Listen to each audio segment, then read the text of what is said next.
ए बुहारी हजुर मम्मी यहाँ आइए तो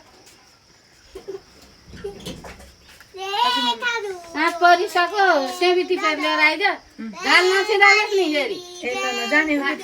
झाल नछिदालिकन लिएर आएछ तरकारी टिपेर ल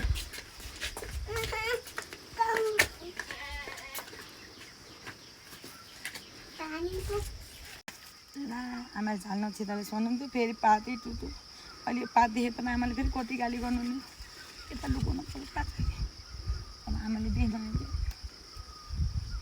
झन् झाल नछिदालिस् भन्नुहुन्थ्यो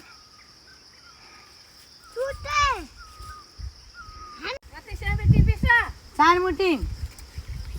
धेरै टिपिछस् के रे अब यति भए पुग्छ आइज झाल नछिदालिस् भनेको त झन् छिदालिन्छ जम्मै ओइलाएछ यस्तो यति मान्छे एउटा काम हराए एउटा काम गर्छ केही ढङ्गले काम गर्ने छैन